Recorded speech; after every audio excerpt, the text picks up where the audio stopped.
I have a cool new idea.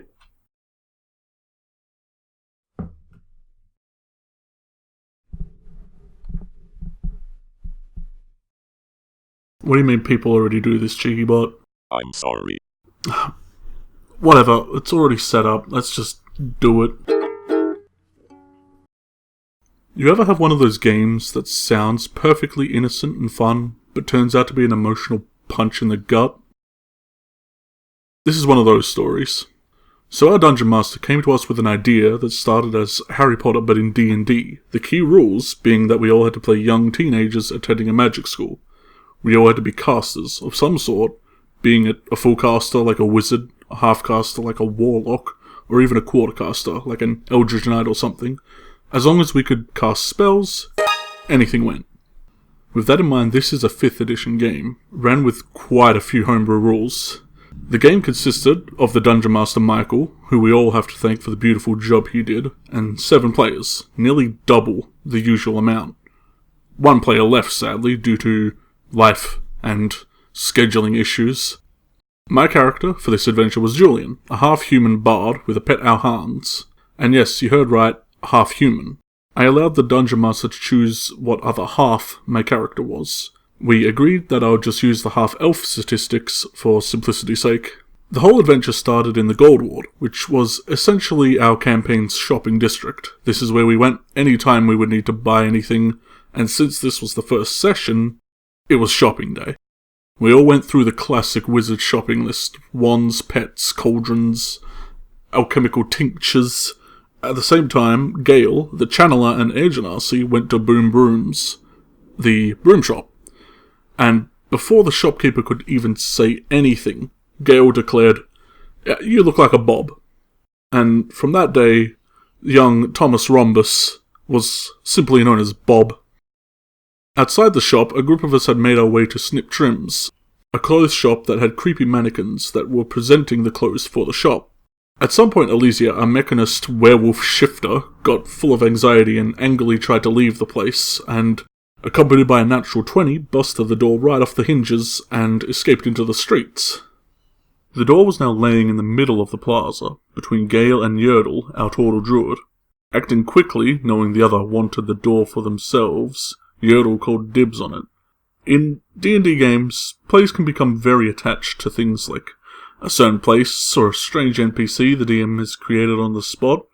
This is the first time I saw an inanimate object, a simple door, become such an important member of our group. This door came with us everywhere.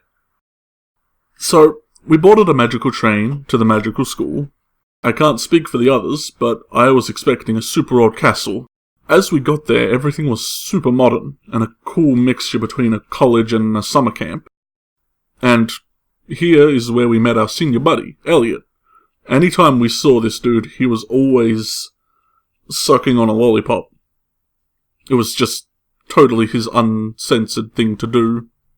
Everything started off fine. We were going to classes, having fun, but then one night, my character woke in his dreams to be confronted by a lady made completely from blossom leaves.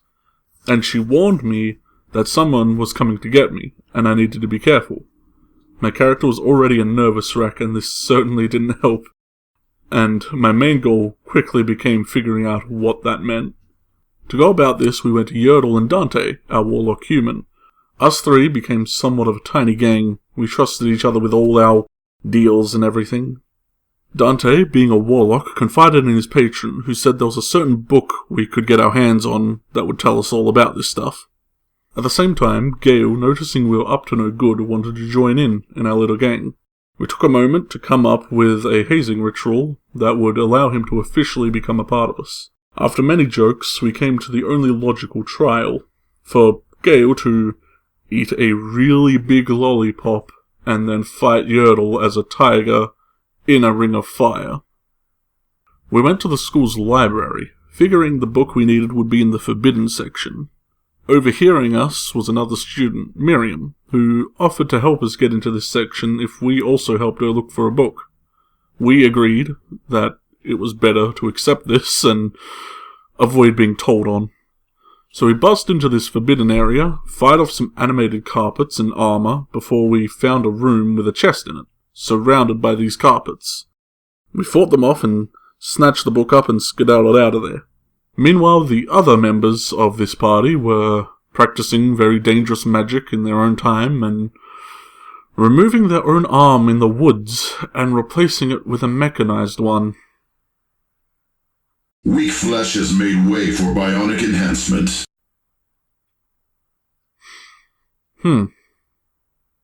Leaving the book with Miriam to decrypt it, as a favour for helping her get the book she wanted, we found out the book contained a ritual that we could perform.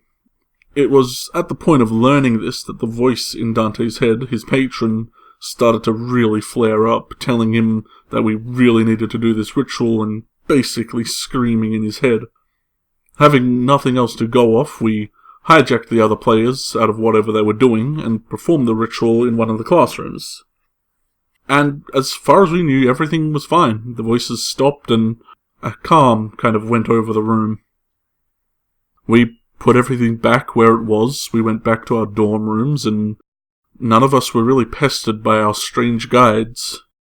We awoke and headed to class, doing simple math and laughing it up when everything went wrong. Everyone froze in the middle of class, as if paralyzed. We could all see what was going on as these moths started to burst from a mirror in the room. Along with them, some large horned creature that was obscured by the moths came out of the same mirror. And with a simple gesture, he killed the teacher and started to look over the students. Before he got too far, the headmaster Dorian, a young master wizard, burst through the door, sending magical missiles across the room like a Tommy gun. Doing little to halt the creature, though, it turned to him and froze him as it had the rest of us. The creature approached him, and all we could hear, since we couldn't move, was the sound of crunching before the beast came back into view and went back around his business. Across the room, Leku felt some pulling against his leg, and at the same time felt the ability to move come back to him. Looking down, he saw the headmaster clutching a pocket watch. After distracting the beast with a small cantrip that only really seemed to intrigue the monster, Leku reached for the pocket watch and pounded the button on top, allowing the rest of us to move. Our faces, once trapped in mid-laughter, turned to cries of terror as we started to wail on the beast.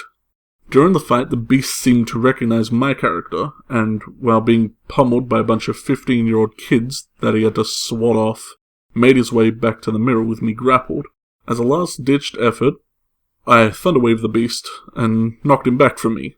Seeming to see the hassle of the situation, the beast retreated back into the mirror and left us to deal with what actually just went down. Most of us were barely conscious, 2 of the teachers were dead, and this was only the first week of school. Obviously a lot more happened after this, and I 100% intend to tell more stories about this if this goes well. Now, I know what you're thinking, oh boy, I wish I could see more of this cool game and world, I don't want to wait till the next part. Then, I got good news for you. The whole game is already uploaded on this channel, though we do swear a lot in these videos, so keep that in mind. That being said, I really hope you enjoyed and stay around for the next parts. And I do have a bunch of other videos already uploaded on this channel if you want to watch me and my friends play a couple of games. If that ain't your thing though, well then I'll just see you at the next part of this. Where, surprisingly, things don't get better.